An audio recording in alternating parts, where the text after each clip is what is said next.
अस्सलाम वालेकुम व्यूअर्स, विच पाकिस्तान का नया एपिसोड लिए मैं हूं आपका मेजबान अब्दुर्रहमान। आई डिस्कस करते हैं आज की दो इंटरेस्टिंग न्यूज। माड़ी पेट्रोलियम ने रवा साल गैस और तेल की दूसरी डिस्कवरी की है और इंटरेस्टिंग बात यह है कि यह डिस्कवरी भी पिछले माह दरियाफ्त होने वाले तेल और गैस के कुएं से ही हुई है, यानी जमीन में मौजूद एक दूसरी रॉक फॉर्मेशन से भी गैस और तेल निकली है, जिससे पुराने कुएं से पैदावार बढ़कर अब 20.4 मिलियन क्यूबिक फीट हो गई है और तेल की पैदावार 117 बैरल योमिया हो गई है। यानी एक कुएं से ही अल्लाह ने दो कुओं जितनी पैदावार दे दी है। इस खबर को आपसे डिस्कस करेंगे और बताएंगे कि इसी तरह की एक अच्छी खबर अल्लाह ने हमें 2023 में भी दी थी। इसके अलावा आज की दूसरी खबर, पाकिस्तान से यूएई को एक्सपोर्ट्स में 28% इजाफा हुआ है। यूएई पाकिस्तान का दरीना दोस्त है। इंपोर्ट्स हम ज़्यादा कर रहे हैं, ऑयल की है, पेट्रोलियम की इंपोर्ट्स, एक्सपोर्ट्स कम थी, तो वहाँ एक्सपोर्ट्स ज़्यादा होने का मकसद ये है, मतलब ये है कि अब हमारा ट्रेड डेफिसिट कम होगा। इस खबर को प्रोग्राम के दूसरे से हम डिस्कस करेंगे, लेकिन पहले चलते हैं आज की सबसे अहम खबर। क्या माड़ी पेट्रोलियम ने गुज़िश्ता माह दरियाफ्त होने वाले तेल व गैस के नए कुएं में दूसरी दरियाफ्त कर ली है और इस दूसरी दरियाफ्त से उसी कुएं की पैदावार में 7.4 मिलियन क्यूबिक फीट गैस का इजाफा हुआ है और 97 बैरल तेल भी बढ़ा है। पिछले माह फरवरी के अंदर स्पिन वार्म 1 नमी कुएं की ड्रिलिंग मुकम्मल हुई तो 13 मिलियन क्यूबिक फीट गैस और 20 बैरल तेल निकला था योमिया।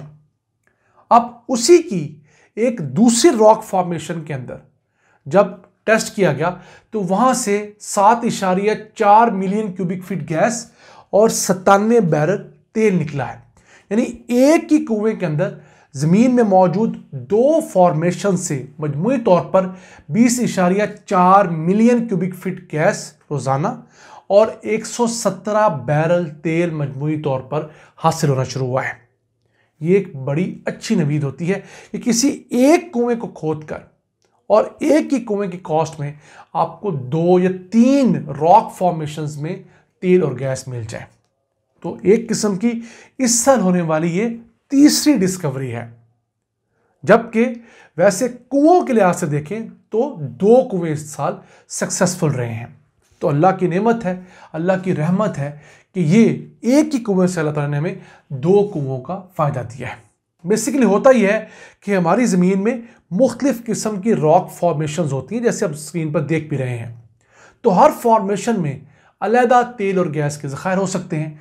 पहले हमें जो तेल और गैस मिली थी वो था समनस्क फॉर्मेशन।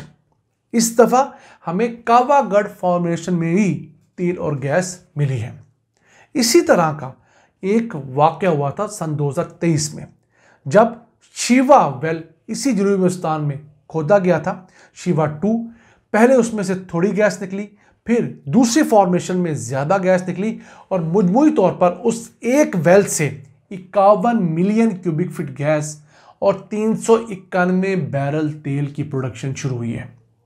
अभी जो नई डिस्कवरी हुई है उसके बाद माड़ी एनर्जीज, जो पहले माड़ी पेट्रोलियम होती थी, उसके शेयर्स की जो कीमत है उसमें 44 रुपये तक का इजाफा रिकॉर्ड किया गया है और ये बढ़कर तकरीबन 650 रुपये के करीब जाके स्टॉप हुई है, क्लोजिंग इस पे हुई है।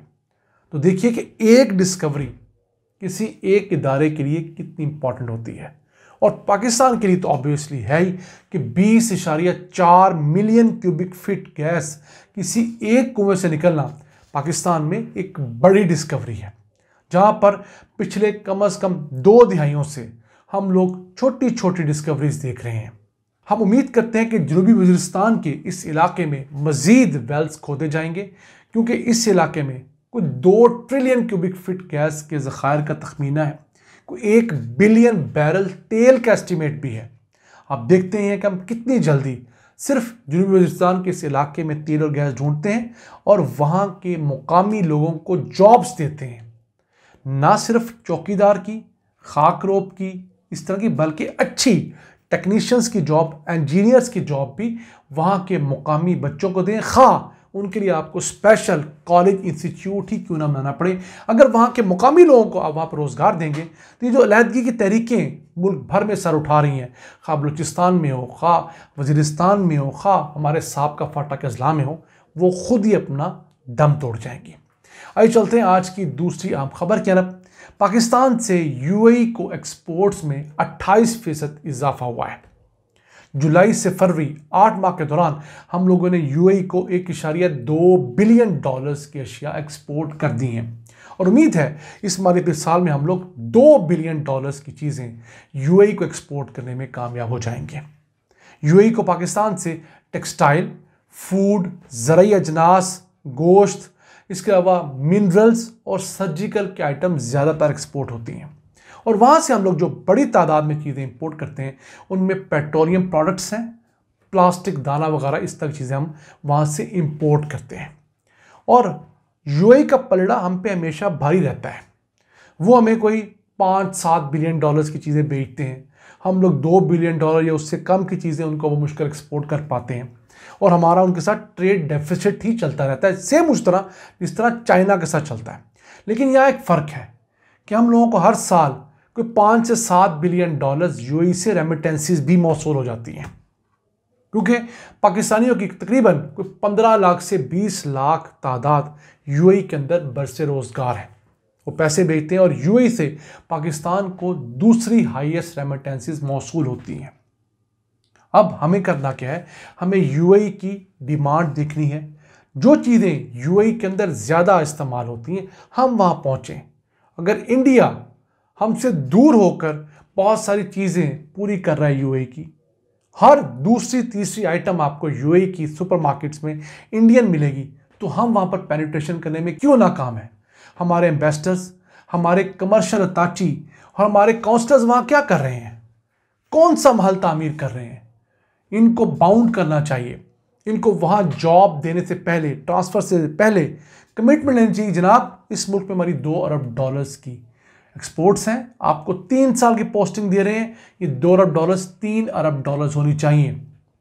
आप देखिए, एक मुसाबकत की फ़ज़ा दीजिए, इन सफारतकारों को पूरी सपोर्ट दीजिए, इन सफारतकारों को इंसेंटिव दीजिए और डंडे के ज़रिए इनसे काम करवाइए, तभी पाकिस्तान की एक्सपोर्ट्स बढ़ सकती हैं। वरना हमारे इन्वेस्टर्स, नाम के इन्वेस्टर ज़रूर हैं, कागज़ी कार्रवाई के इन्वेस्टर ज़रूर हैं, तिजारती तौर पर हमें इतने बड़े लाओ लश्कर का अरबों रुपए का फंड खर्च करने का कोई ख़ास फ़ायदा नहीं हो रहा। नाज़रीन, ये था आज का एपिसोड। हमें उम्मीद आपको पसंद आया होगा। अपनी सजेशंस, अपनी आरा से हमें आगाह रखा करें। अपने मेज़बान अब्दुर्रहमान को इजाज़त दीजिए। अल्लाह निगहबान।